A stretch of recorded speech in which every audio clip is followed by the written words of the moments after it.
What are you wearing? A Canadian tuxedo. Canadian. I'm a hockey player. Let's go Blues. Let's go Blues. Let's go Blues. To all you Blues fans, we're bleeding blue with you. Let's go Blues. Let's go Blues. Let's go Blues.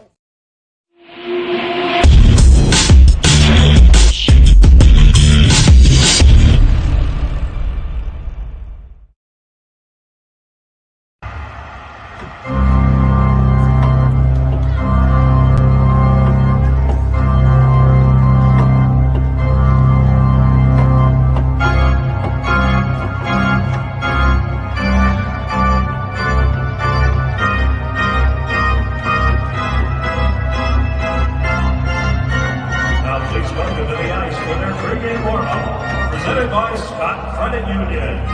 Yours. BlueNote Fan Report.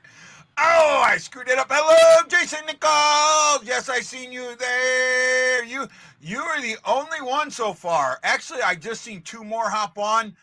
Anthony Lowley. Hey, Anthony. How you doing, buddy? Who else is here? Come on, Kevin. Ah!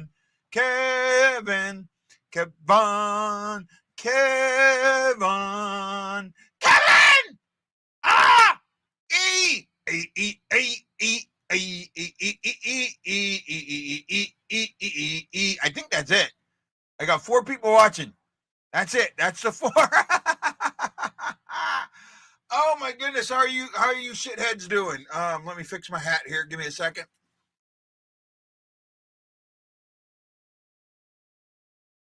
How are all you shitheads doing today?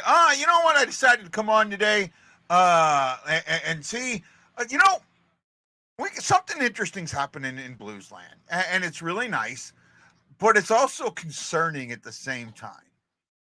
We used to have one of the best fan bases in the league. I mean, there was no ands, ifs, or buts that Blues fans were going to show up night in and night out, and that Blues fans were going to travel well, and that Blues fans were knowledgeable. It's like they piggybacked off of the Cardinals, because for a long time, the Cardinals were thought to have the most knowledgeable fans in baseball. In fact, if you remember, I want to say it was probably 1999, maybe 2000, the Sporting News, which at one time was based in St. Louis, put out an article. They put out an annual article ranking the best sports teams. And the St. Louis won it in 2000. I think it was either 90. I think it was 2000, 99 or 2000. The year the Blues won, or the Rams won the Super Bowl. So maybe 99. And so 99, the Blues win. The Rams win, and the St. Louis is and in the article, they talked about when the other team was on the field, they put in a perfect double play and the fans were cheering. Now, it was for something that the Cardinals or the Blues had done, but it was also kind of like, wow, that's normal because these fans understand the game. And that's kind of rotated into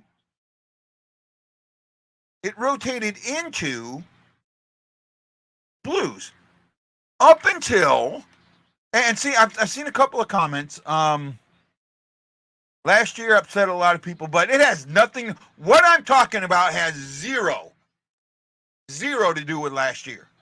Absolute zero. More often, but downtown St. Louis gets jammed and tickets are expensive. They're not. Be honest. In NHL land, they're really not that expensive, right? I mean, they're not as expensive as people make it out to be. Been keeping up with his performance for? Oh, absolutely. I think he does. Absolutely, I think he does. He's healthy. He's healthy, right? See, Jason, I pray he and Hoffer do stay healthy. Best tandems in the league. I think they are. Lance the Scott. After I eat, I'll be on. Okay, Lance, I'll be on for about an hour. So don't eat too quick, but eat quick. No, I'm not. What happened?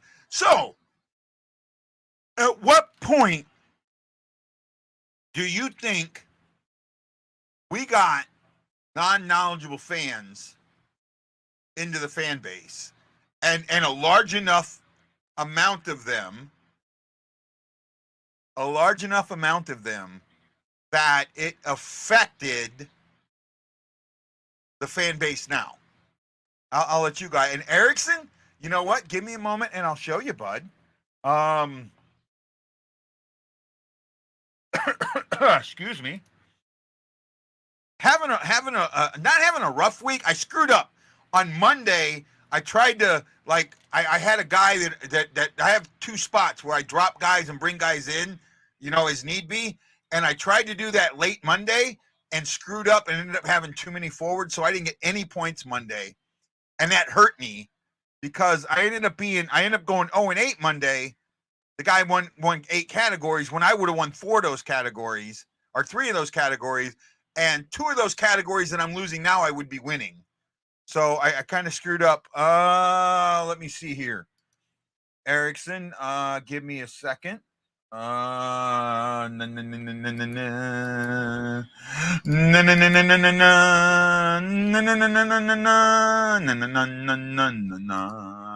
Okay.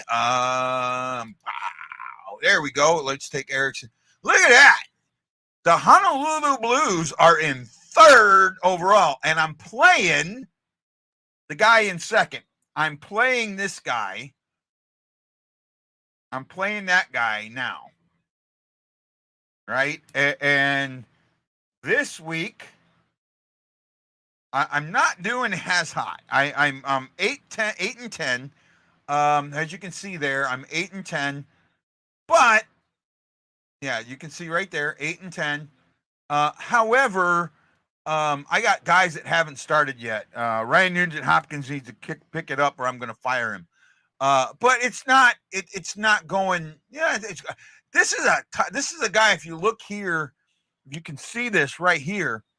Right, he's won this league once and been 2nd twice. This guy has a really, really good team. So for me to be even up with him, I'm kind of happy with it. I'm really happy with it. Let's pull that down. Let's see where we at here in the comments. Depends on what seat though. Nosebleeds can't get cheap if you get a good seat. Right now I think you could get seats in the lower bowl for under $100. If you know where to look,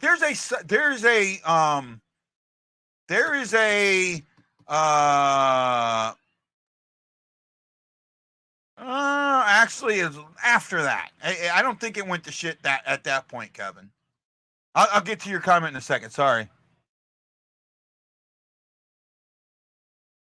Erickson, I'm in a keeper league. I'm in a 32-team keeper league.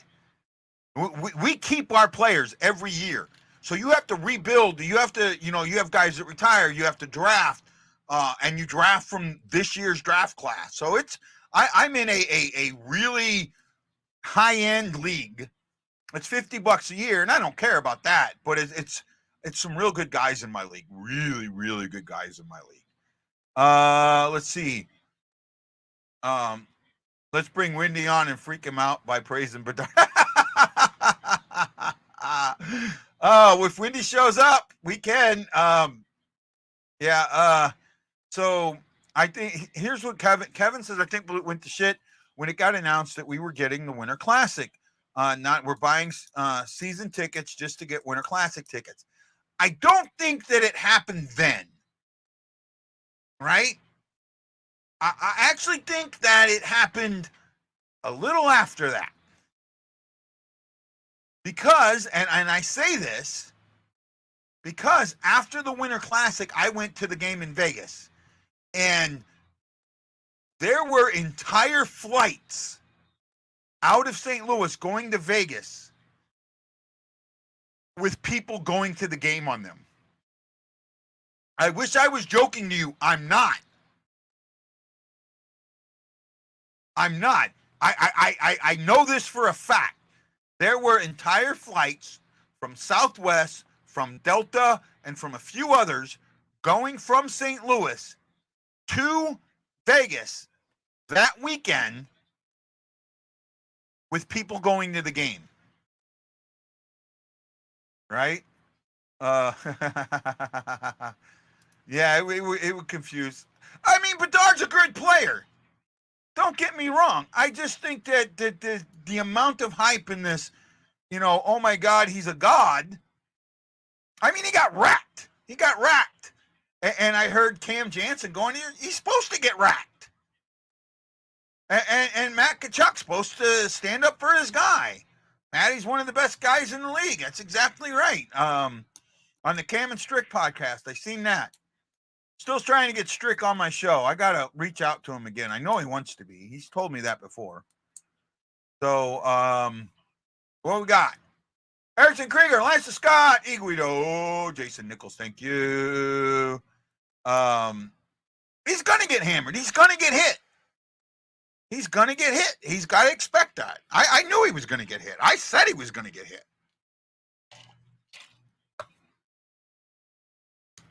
Right? And his team will stick up for him. That's the way they're supposed to. And the other team's going to stick up for their guy. When he got hit, it was a legal hit. There was nothing wrong with a hit. Right? I'm watching Philly, Carolina right now. I kind of need Philly to keep pouring the goals in. Well, I want to make sure that a guy on Carolina doesn't score anything. But I need Hopkins to do something, man. A shot and a goal, a hit and a block doesn't help me. Come on, RNH. Come on.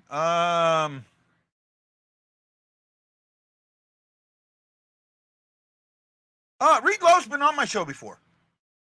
I've had Reed on my show before. And yes, Kevin, I'm actually a friend with Reed. I know Reed would come on. I just got to reach out. I've had him on before. I don't want to take too much of his time, but I know he's got some other things going, but I could always reach out to him again. Maybe when there's an opening in the schedule, I'll kind of see if he wants to come on and take your guys' questions. He's a great guy. He really is, man. He really is. I think I've had him on. I'm not 100% sure. I think I have. I know him too. Actually, he messaged me when I was going through a real difficult time not too long ago and posting some stuff. He Facebooked me, or he messaged me and let me know that hey man, are you okay? What's going on? Maybe you need this in your life or that in your life or whatever. But he was really concerned. He was genuinely concerned, and I appreciated that from him. Most of the guys that live in St. Louis, I've had on my show. A good amount of them that live in St. Louis I've had on my show, and I've had some really good ones. I've had a few that don't live in St. Louis, and they've been great. Lance might be on the show. Lance said he's got to eat first. I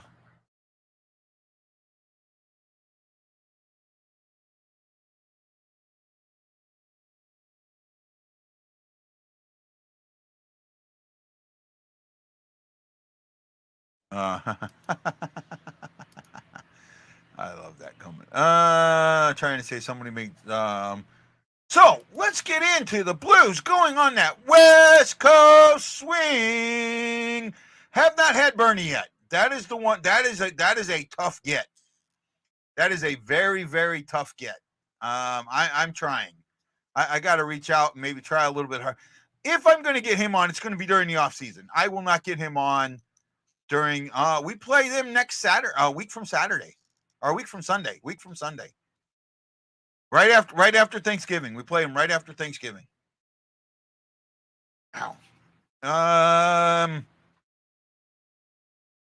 Where am I at? So what I put in the little primer text or primer message today? Oh, okay. No, I did not. So, and I'm still waiting. I'm surprised nobody's got it. There is a definite point when you can go, yeah, that's when it happened. And it's not, believe it or not, it's not the Winter Classic. Because I know after the Winter Classic, the way the Blues traveled and things that I've seen, it's not the Winter Classic. It happened after the Winter Classic. And it's like glaring. You should be able to like, oh yeah. Right? I don't want to give it away, but I know you guys know it, and I'm waiting to see if someone gets it. I'd love to have Bernie on my show. Love to have it. Well, I mean, for the 5 people. Oh, Markel, our Avs fan friend. Hey, Markel, how you doing, buddy? Thank you.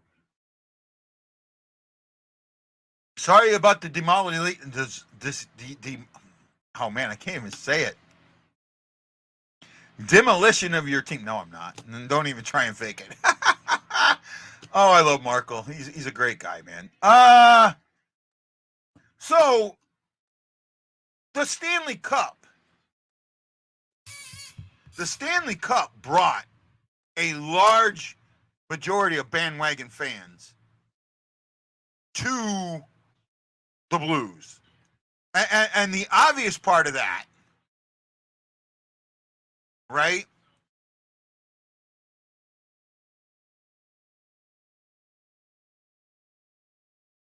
Oh, man, I'm sorry. Oh, wow. Oh, that hurts. Why did they make you cut kids from your team? Is it a traveling team? I mean, is it usually teams like that? They don't. They let you have a pretty large roster, so you don't have to cut anybody, right? Or they let the kids go unless you're. I mean, I can see it if you're in a high-end league, but your kids. I mean, the kids you coach are 10 years old, right? I don't think that they're in that. I know you have kids that travel. I know that. But I don't think that you're in traveling leagues yet, right? Are you? Are you, Bob?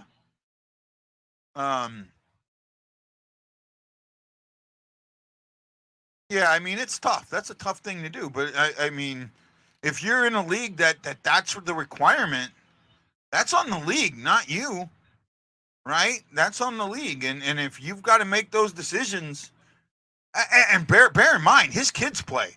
So what if that decision is he's got to cut one of his own kids? That's got to be hard, right? Man, if he cut Jackson, I think Jackson kick his ass. I think Jackson would actually. No, Alex would. I think Jackson could handle it. Alex would have beat his ass. And Alex is what, 8? Alex would have done. Oh, he'd have done stuff to him, man. He'd have done locking him in the bathroom or put dye in his toothpaste or something like that. Alex, I could see Alex doing shit like that. I could absolutely see that. I absolutely could. Do we get another one? Oh, Kyle Hauser, how you doing, Kyle? Welcome, man. Welcome. The Cup. Only so many. It's a traveling team. Sorry. No, it's fine, man. That's what you're here for. That's what you're here for, bud. You know, show's about you guys, and that's fine. You're not hijacking anything, right? Uh-oh. Oh, no. We're in trouble. We're in trouble. Hello, Lanceman. Hey, what's up? How you doing today? Not too bad. This camera keeps giving me problems, so. Okay, well, if it pops on, it pops on. We're here for you. All right. So what I was going to talk about was there's a very disturbing trend in Blues fandom right now. Yep. And it's the bandwagon fans. Yep. The Cup brought a lot of them, and they're very, very fickle and very finicky, and they in all actuality don't understand the game. Now, some fans are really, really high on this 3-game winning streak. Yep. I'm lukewarm on it. Right? Mm-hmm. The reason I'm lukewarm on it is, in all actuality, I think we didn't get a back. We didn't get a backup with Colorado, but they haven't had the greatest goaltending yet this season. No, they haven't. They've been shut out a couple of times. Yep. And then with the Lightning, we got I don't want to say a backup goalie. He's their starter, but he's not their starter because their starter's hurt. Yep. The team is playing well. They're playing a well-rounded game. You hear the term buy-in. Yep. They're playing for each other. I will say that. Yep. And that's not something we saw early in the season because they weren't. Yep. And the other thing that I'm seeing, and it's not disturbing, is still the shots. They're still allowing a lot more shots and shot attempts than they should. I don't think that they spend enough time in the offensive zone. Mm-hmm. What do you think? Yeah, I think it's like I said at the beginning of the year, and a lot of people were hating on me.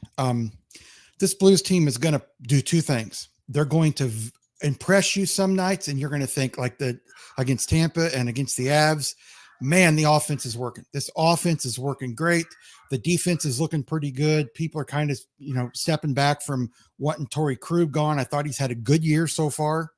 I just think that they're buying into a certain point, but I think we're going to see this team have up and downs. They're going to win 3 or 4 games, and they're going to look really good or pretty good doing it. They're going to get good goaltending. They're going to get good forechecking. They're going to get good penalty kill, power play. And then for 2 or 3 games in a row, it's going to look like they have no idea what system they're playing under. And that's the way it's been.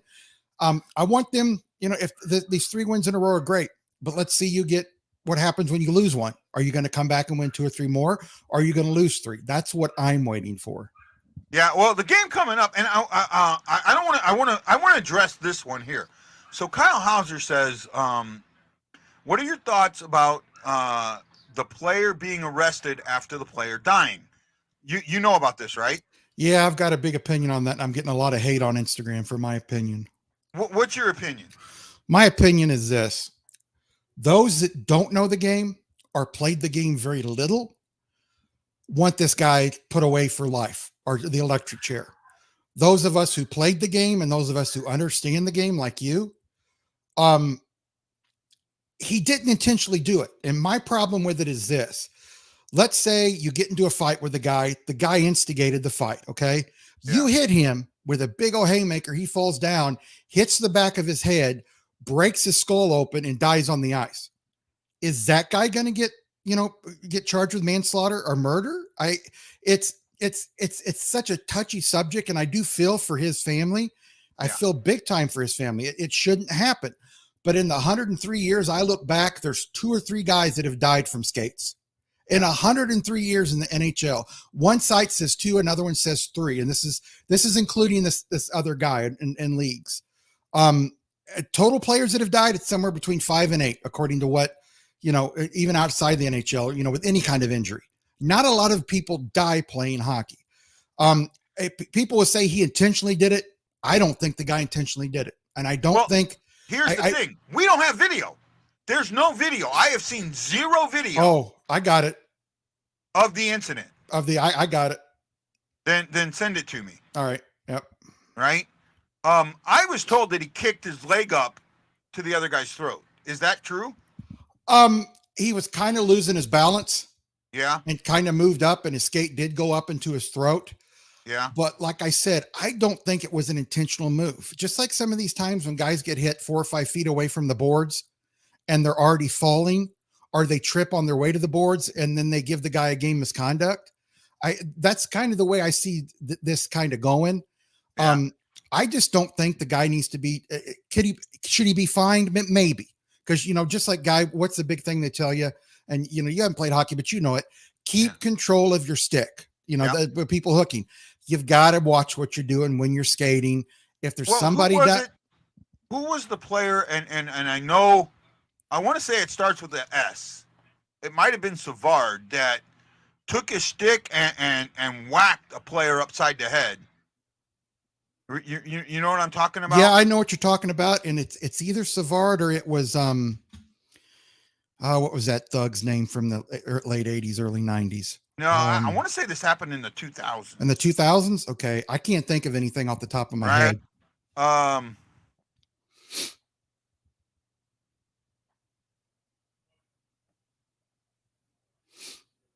You know, and I don't want to get too deep into this with this, right? I really don't, because I don't know enough to get deep in it. True, there's going to be ups and downs. The next game, and I'm going to just segue right away from it. The next game is huge. Yep. And it's a trap game. Yeah, it is. It has got trap written all over it. It's one of those games. Who do you start? And the answer isn't as easy as you think. Me personally? Yeah. I start Bennington. Oh, I don't. I do. I start Hoffer. I start Bennington, in the game after that, I would start Hoffer. The game after that is the Kings. Yeah, I would start Hoffer in that game. Oh, against the Kings? Yep, most certainly. He can do it. I mean, you've got it. I know some coaches pick and choose what games that their young goalies go into. Yeah. But he's got to be able to win these type of games. And the thing is the game right after that, the next night, is Anaheim. Yeah, that's true. I forgot about that. You're right. I would go Bennington and then Hoffer in those two games. I go Hoffer in San Jose, Bennington in LA, Hoffer in Anaheim, and then the 2 nights later they're in Arizona. I would put Bennington there. Yeah, I do know the Blues would like to be able to rest, Bennington through the year, especially if they get close to a playoff position. From what the front office people I know, they're telling me they want Bennington to play 45 to 52 games. Okay, James. Go ahead. No, that's all right. And the rest of them go to Hoffer. And I think that's pretty good. 45 to 37, something like that, or 50 to 32. Hoffer needs to play more so Bennington's rested, and he needs to play more so he can get more experience in the NHL. Yeah. I'm going off on McGonagall. Oh, James. Oh, my goodness, James. McGonagall, you are so wrong. You are so wrong. We appreciate your opinion, but I think Guy and I will both disagree with you on this. Oh, yeah. And you know what? I normally don't want to tell people they're wrong, but I know James. I know. Trust me, James, he doesn't like doing it because he gets on to me when I say it. Yeah. But I know James, and I know I can do this to him. Yeah. And I think he might be doing this just to spin me up. Could be. Are you talking about the way that Michael Dante does it? And he tries to say that Thomas, not that way. Okay. No, not that way. That's overt. This is covert. Okay. Yeah, this is more covert. But Bennington, I have said this, and I said this last year and the year before last, that I knew it. He did it. I knew it. Well, guy, get this. Who was one of the first people when they started saying that Edmonton was interested in Bennington and they had talked to him? Who was one of the first people that said that's not true? Me. You and me both. I said that's not true. Toronto's not even contacted him. Edmonton never contacted the Blues about Bennington. And I can tell you right now. Actually, they did make a phone call. No, they didn't. Not from what I was told. I got told they did. Yeah, I was told they did. And they got told no thank you. Right? Now, I did put this out there. Mm-hmm. If it's me, and I'm the GM. Yep.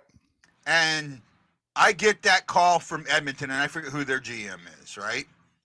I get that call saying, "Hey, how you doing?" "Oh, I'm doing great." I'm just wondering, what would it take for you to loosen your fingers on Bennington? I would say, well, how about this? I know where you're going to say. Bennington and Krug for McDavid, a first this year, a first next year, and a third next year. Here's the thing. The only issue I have, That's what I would throw out there. the only issue I have with that is that if you've got a good goalie and when he's on, he's top 5 in the league, which you and I are going to agree. When Bennington is on, he's top 5 in the league. When he's not, he's probably 14th or 15th, but he's still not terrible, even when he's off. Good goalies are hard to find. And when you get a streaking goalie that's playing very well, you really don't want to trade him. If they did trade him and Edmonton, did call him, first thing I would say is I want Draisaitl. I want 2 first-round picks plus Draisaitl. I would be okay with that too. Yep. But they wouldn't do it. But that's what I would want. I would add a 3rd pick. Yeah, maybe a 3rd rounder, 2nd rounder. 3rd rounder or 2nd rounder. Yeah, I would do that. Now, a lot of people are going to say Edmonton's not going to do that, but from what I'm hearing, the problem with that is that Draisaitl, I think, is making like $8 million, so there's a $2 million there is a difference. issue. Yep, I'd have to also let go of $2 million, so I'd want 4 for 2. What they'd have to do, and I brought this up, is that they'd have to get a 3rd team involved. I think they'd have to. No, you can do it without getting a 3rd team involved. Yeah, but if you get a 3rd team involved, it's much easier. When you've got that kind of a cap difference, $2 million. Yeah, I think it would be easy. Where they, Edmonton retains half. Well, see, that's the thing. If Edmonton retained half of Draisaitl's contract, which is $5 million or something like that. Yeah, 4.75, I think. No, his AAV is much higher than that. I thought his AAV was 9.4 or 9.5. No, it's over 10. And I know I looked at it just not too long ago. The GM is Ken Holland. Ken Holland, okay. Yeah.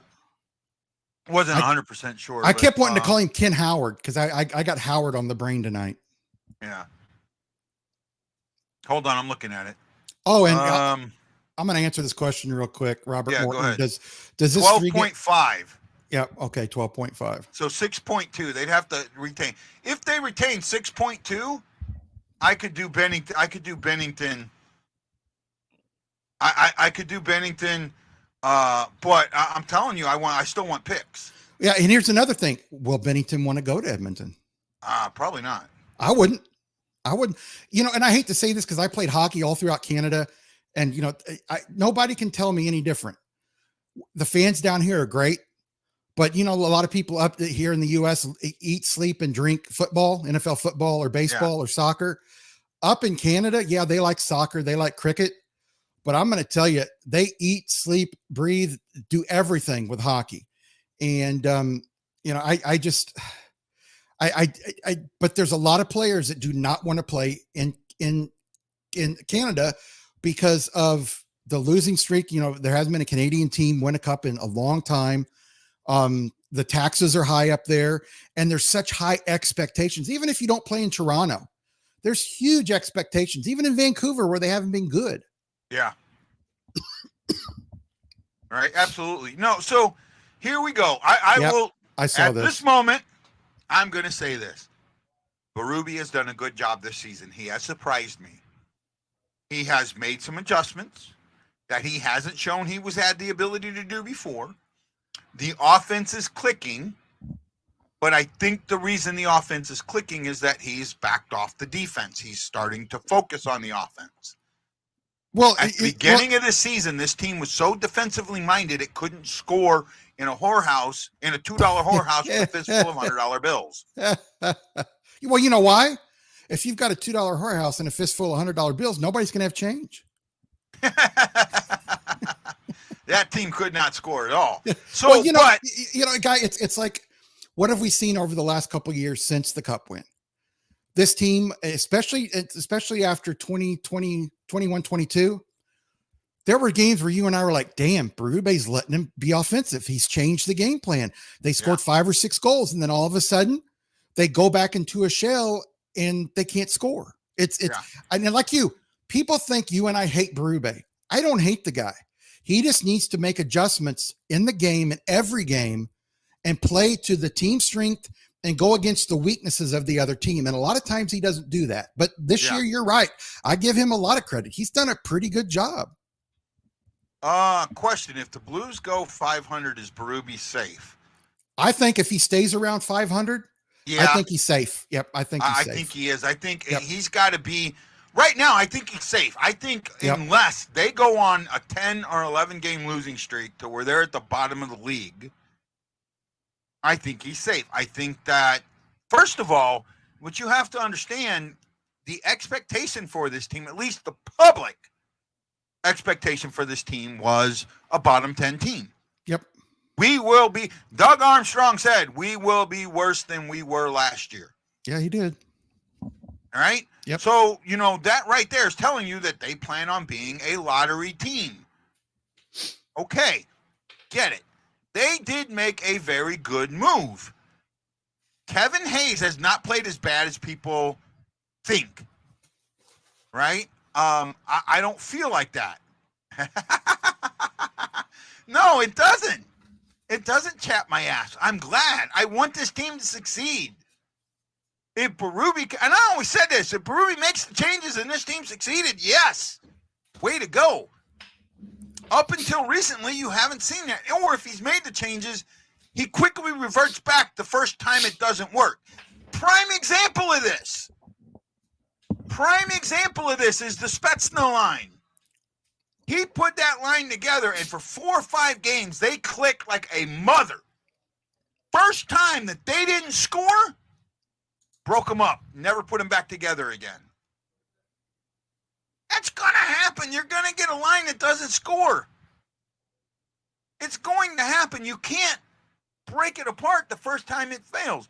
The first time that this team that's now being offensive doesn't win a game being offensive, he's going to go right back to the defense, and then he's not going to come back to it, and that's what's going to hurt. That's exactly what my concern is. And I think that that's a legitimate concern. Mm-hmm. Right? Am I wrong on that point, Lance? No, because he's shown a pattern of it. I mean, he's shown a pattern of it, and he is what he is. I think he's a good coach. Is he a great coach? I mean, there's people online. If you ask who the best Blues coach ever is, they'll just ignore Scotty Bowman. They'll ignore Ken Hitchcock. They'll ignore a bunch of other 2 or 3 other coaches, and they'll say that because he won a cup, he's the best coach. Or because Bennington won a cup, he's the best goalie the Blues have ever had. And like I tell people, cup wins are team wins. Yeah. When you start saying, "Oh, this player's the greatest ever because he won a cup," or "This player's better than that player because he won 4 cups," no, the cups are team wins. Yeah, I had somebody yesterday bring up. We were talking about when we played Tampa yesterday, and I was talking about how Bennington, that was the game. I look for moments in a season where you can point to that's the definition of our season. Yep. And to me, the cup winning season, that turning point, the point where you can point to and go, that's it. That's the seat. That's where it is. Was. Are you using OBS by any chance? Yeah, I've got it. It says it's working, but it's not. It's just because I just changed it out and I went in and I would just restart it. And usually that for mine, that works. Or what I'll do is I'll click on the camera and then I'll click on like the properties and then kind of adjust from there. He got him back. Maybe, sort of, kind of. No. Back. Can you hear me? You might have. Do you have your coma Cree on? No, I don't. Okay. No issues. But the thing that where was I getting at? So I point to the 1-0 overtime shutout of Tampa, who at that point was the best team in the league in setting records. Oh yeah, that was a great game. As being the moment that you can point to, and then someone goes, "Well, there's a lot of people who think it was a fight," and I went ballistic. No, it wasn't. That fight happened on December 6th or 7th. Mm-hmm. Right? Yep. You look from December 7th all the way down to January 28th or 23rd, 24th. That was right before the All-Star break. That's when they won the first game of the 11-game win streak. And you tell me that there's direct causation between that fight and the 11-game winning streak, and I'll tell you there's no effing way. No, there's not. There's no effing way. There's too many. You look at how that team played. You look at I was at 5 of those games between that period. I was at that Pittsburgh game where they got trounced. They got drilled. They got trumped. Yeah, I remember that game. I was at the Ranger game where they lost 2-1, but it felt so different. Mm-hmm. So different, right? Hey, Ryan, how you doing, bud?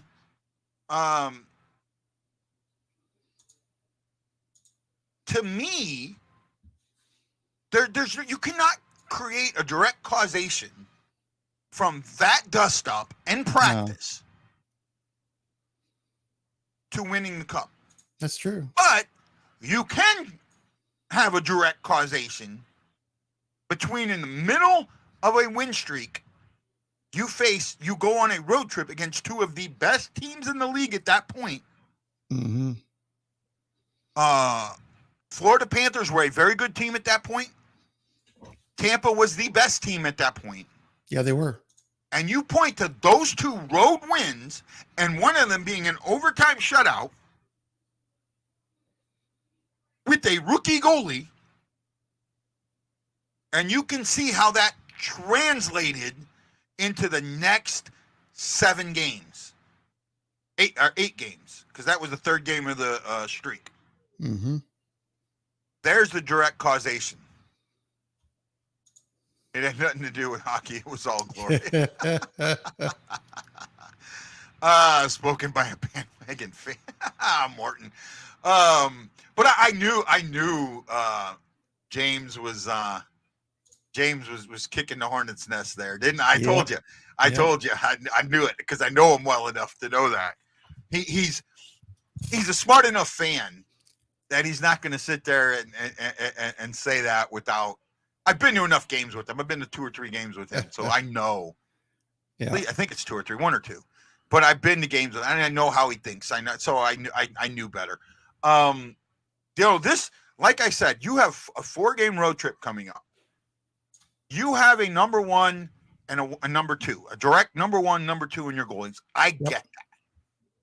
If there was ever a time to alternate goalies, this is it. I would advocate for doing that this road trip more than I would any other time. The way that this road trip is set up and look, I know that Hoffer just beat Arizona very, very soundly. They're one of the beats, but it's time. Bennington is playing that well. I think that with the Sharks and with this being a trap game, it might be a good time to put Hoffer out there. Because putting Hoffer out there, maybe these guys don't look at it as a trap game. We got to play a little different. We got to do this. We got to do that. Because you play differently based on the goalie that's starting. Right?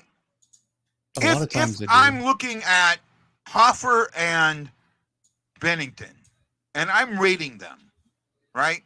Who's the better stick handler, puck handler? That's Bennington. No, actually, it's Hoffer. I think Hoffer's a little bit better, right? Bennington, and that's the thing. Bennington's a damn good stick handler, right? Puck handler, but Hoffer can execute that pass much better than Bennington can, and we've seen it, right? We've seen it. He executes that pass, and he's young enough and brazen enough to make that pass when maybe he shouldn't. And to get it through, to have the confidence to get that pass through. So I would put that there. Who has the better glove, Bennington or Hoffer? I think it's Bennington. It's Bennington. Who's better on the stick side? I think it's Bennington, actually. I think they're very, very close. I give a slight edge to Bennington, right? Who's better with rebound control? I think Bennington is, because I've seen Hoffer's games where he's given up some pretty bad rebounds. Bennington has been better of late. I think it's even. I'm almost going to go even with that. Bennington's been better of late, but he's also been known to give up some prime rebound. That's what his problem last year was, right? Was rebound control. And then, bravado, stick crease control. Who's better crease control? I say Bennington actually. It's close, but I will put it over Bennington. So based on just that knowledge, you know that you're going to play differently. When the puck goes behind the net with Hoffer, you're not going to go back there for it as much because you know Hoffer can execute that pass, right? You're not going to cover Bennington's glove side as much as you would Hoffer's glove side. So with that being a trap game, by putting in the different goalie and changing thought processes, you can take trap out of the mindset. Does that make sense? Yeah, it makes sense. But I think overall Bennington's a better goalie. I mean, in 6-7 years, 3-4 years, could Hoffer be better? Yeah, but I think right now, overall, everything considered, how he approaches the game, his angles to the puck, how he comes out of the net when he needs to, how he stays back when he needs to, side by side when he slides across the goal. I think Bennington just overall is a better goalie. Well, I mean, he is the better goalie. I will admit that. But with that, and that's what I'm trying to get at. You have to change. They're not huge difference, but it's enough of a difference that you have to play differently with the two goalies, right? And that's kind of what I was getting to was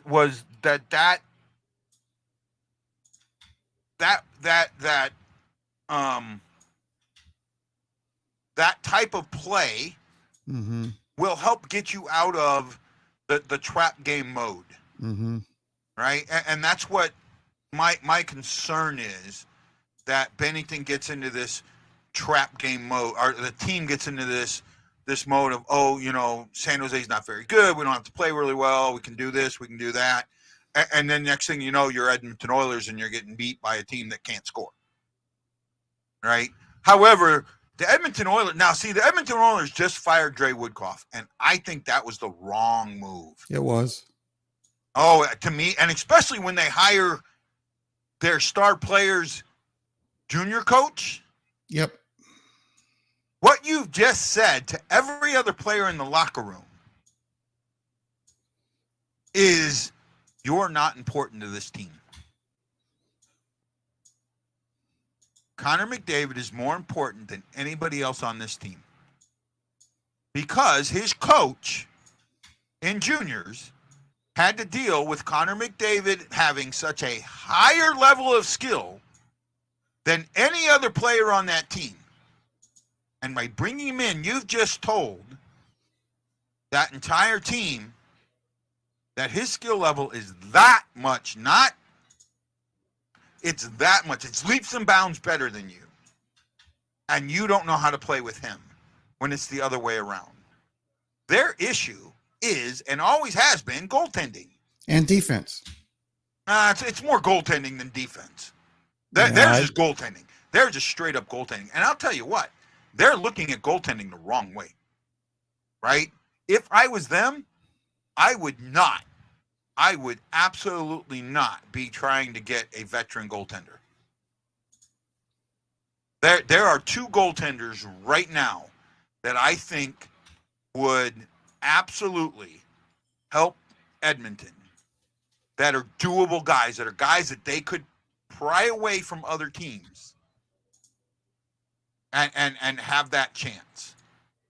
I wonder if you could think of who I'm going. Now, I'm thinking outside the box, so just remember that. I can't think of anybody, actually. One of them is one of ours. Who, Ellis? Nope. Ellis has a very low ceiling in my eyes. The Russian? He's good, but he has a low ceiling. The Russian guy? Yep. Drzinko. They're desperate. They need goaltending.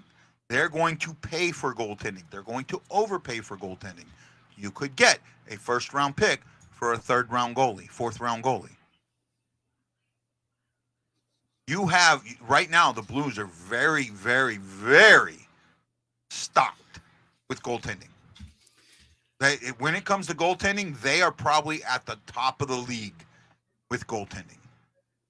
You have Ellis, you have Ellis, Zerzinko, Subban, and one other guy. I can't think of his name. There's one more. I cannot think of his name. I can't either. But there's one more. There's one more in there. Hold on. There's one more goalie that they have in the system, and I'm just not thinking of his name. But for me right now, the Blues are probably the best with their goaltending that you could give up on. Will Cranley, right? So you have Ellis, Zarzinko, Cranley, Subban in the system. We are deep, very, very deep, right? You're looking at a 23-year-old, a 22-year-old, and a 21-year-old. You have guys that are just now coming into, because we know that goalies mature a little later. They're coming into that mature point, and they're RFAs, right? Mm-hmm. We're set. So I could give up on, and I you know I love Zarzinko. You know I love him. But if you could get a first-round pick for him, even, and especially now looking at that, it could be a lottery pick or a very low. It could be a pick in the teens. 17, 18, 19. I know Edmonton's desperate, but they've already said they want an experienced goalie. They're not going to go for an AHL guy. Okay. And that's where I think they're wrong. Right? I think that you bring in a goalie like that, a goalie that those guys know that they got to play a little different for. That defense that you were talking about they were having issues with, that shifts that mindset. Yeah. Now there is one more. It can. There is one more that I think is priable, that makes a lot of sense to me. I'm surprised you haven't got it. Right? Can you think of a backup goalie out there? I think he's a backup right now that could probably help Edmonton, that guys would get rid of, that a team would possibly get rid of. No, I can't. Let me double check. Something here real quick just to make sure. I don't know if this guy's in. I think this guy's out of the minors. I think he is. Right? And this is a team that has underperformed this season so far. I mean, heavily underperformed this season so far. Mm-hmm. And I think this team, this team's got salary cap space. A lot of it. Right? But this team is underperformed. Actually, he's in the minors. So surprise, surprise. This guy's in the minors. This guy's in the minors. They don't have a deep goalies in the minors, but I think it's, for me, he's a 21-year-old. Askarov. The guy that was really highly touted a few drafts ago. Mm-hmm. Right? I think that you could pry, especially with them not having goaltending depth, you'd have to pay for him, but you could get him.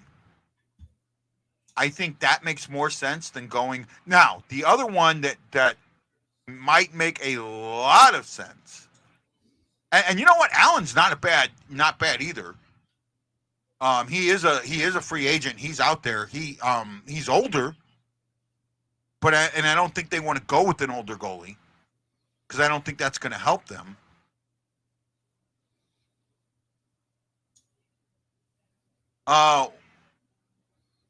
When was the last time we produced an NHL starter at goalie from our system? I can't believe you just asked this question, Bob. You got to know the answer. You know the answer to this one? Lance? Yeah, Jordan Bennington. It's Bennington, the goalie we got now. And the backup, too. And Hoffer. Or not Jake Hoffer, Husso. Jake Allen, Husso. Husso. Huso. We've actually had some recent and I think Hollick was one of our draft picks, wasn't he? Nope, he was not. He was a trade. Allen was a Yep. draft pick, right? Yep, Allen was. Elliott was a trade. Elliott was a trade. Right? But Allen was the chosen one. Right? Elliott's out there. Elliott's the one that's out there, not Allen. I made that mistake. Right? No, it's the last one that we produced from our system was Bennington. Well, Edmonton is interested in Jake Allen. Say again? Edmonton is interested in Jake Allen. Right? But I also think that there is a starting goalie that I think they could pry away from the team that has him, if the team that has him keeps dropping. And that's Saros. They contacted the Nashville. Nashville said no. Yeah, but wait a month. If Nashville's still one of the bottom teams in the league in a month, because they're, a lot of people, they're like their shocker is Edmonton and Calgary. I put Nashville there too. Right? Nashville's just as much there. The 5 teams right now that I go, oh my God, are they in trouble? And you wouldn't expect it, are Calgary, Edmonton, Nashville, Buffalo, and Ottawa. Right? Mm-hmm. They are all teams that were supposed to be vying for playoff spots that are now not. Right? A couple of those teams are in last place. Right? Yeah, Bennington, Huso, and Allen. Those are the guy who played. Oh yeah, Bishop, Ben Bishop. Bishop was one of ours. We drafted Bishop. Yep. Right. I think we do that more than anybody else does. We draft our own guys. We draft our homegrown guys, and I think that the part of the reason is that we're able to see something in them that the other teams aren't. Right, but I'd like either one of them. Hall of Fame just came up, and we're giving away those tickets to the what I'm calling the Hall of Fame game, and that is the November 30th game against Tage Thompson and the Buffalo Sabres I just talked about. They're going to honor both Ken Hitchcock and Pierre Turgeon. Now, I got a question for you. Do you think, when you think of Pierre Turgeon, do you think of him as a Blue? Only because he played here. I mean, and I don't think he played here long enough to really think, he's a lifelong Blue, anything like that. When I think of Turgeon, I think of him in Buffalo or Montreal. Right. Well, he played the longest here in, I think, Buffalo. 5 years in both. Mm-hmm. Right. I just, and I looked at when he played, it was probably, that period where I was in blackout, media blackout. Yep. So that might have had something to do with it. But he's not like someone I go, like when they announced Turgeon and showed him in his Blues jersey, it's like, really? Mm-hmm.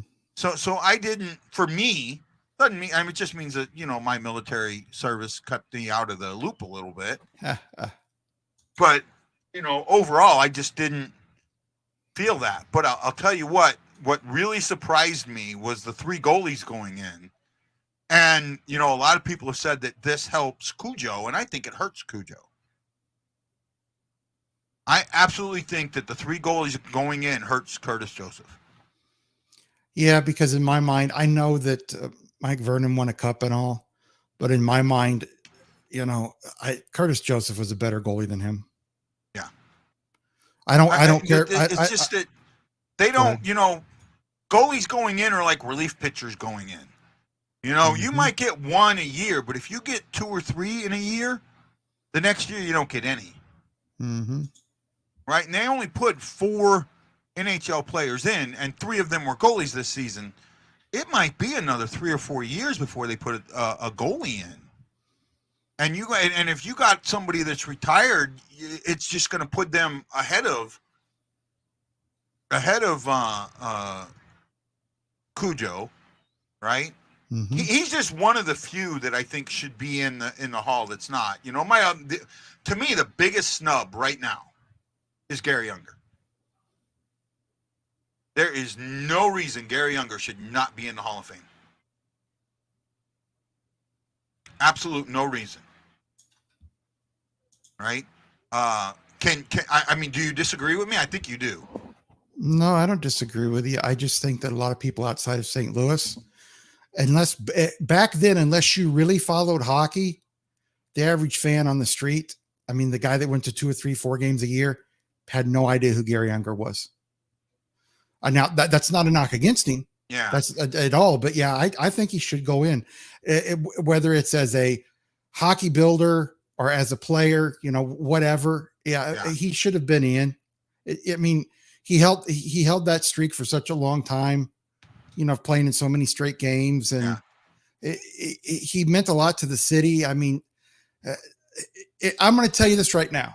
If he would have been a New York Rangers career or a Chicago Blackhawk or Detroit Red Wing, he'd be in the Let's stop there. Where did he play before he played in St. Louis? I know, but I'm saying he didn't play that long. He played more in St. Louis. Yeah. But that's the thing. He played with Gordie Howe. Yeah. On the same line as Gordie Howe. Yeah. He played. What hurt Gary is he should have played one more year. If he'd have played one more year, he'd have gotten the cup. He gets the cup, he's in. Right? He plays one more year and he gets that cup. He left a year early in my eyes. Right? Yep. A year early. And he was a broadcaster during that cup year. Mm-hmm. But because I talked to him about it, right? And I have the interview that I did with him. Wow, what a fun show tonight, man. I've missed you on the show, bud. Yeah, missed you on the show. I miss being on. It's been a hard couple of weeks, but I figured I'd come on tonight. I get it, man. I get it. Tomorrow, late game on Thursday. Yep. 9:30 Hawaii time or St. Louis time, right? Yep. 9:35. Yep. Yeah. 9:30. Yeah, 4 hours. Yeah. 9:30 your time, 5:30 my time. I love it. So 5 o'clock pregame show. Yep. Then on Saturday and Sunday, they'll be in LA. Now Sunday, I will only do the first period. I have, it's my anniversary. I have to celebrate that, so I can only do the first period. But the contest is still going on. You have until the 28th. I think that's 6 more games to get in, and on the 28th, I'm going to draw the names. So follow along with the contest. They're great seats, and now it's a special game, so there'll probably be a giveaway. I don't know what it is, but there'll probably be a giveaway. Make sure you check it out. Lance, thanks for showing up tonight, bud. Yep, it's fun. All right, thank you for showing up tonight, guys. Have a great night. Thank you for joining us. Fun hour and 5 minutes or so. I'll see you all tomorrow for the game against the Sharks. Let's hope that it's not a trap. I love you all, and I'll see you tomorrow night. Hey, boys, what do we say? To all you Blues fans, we're bleeding blue with you. Let's go, Blues!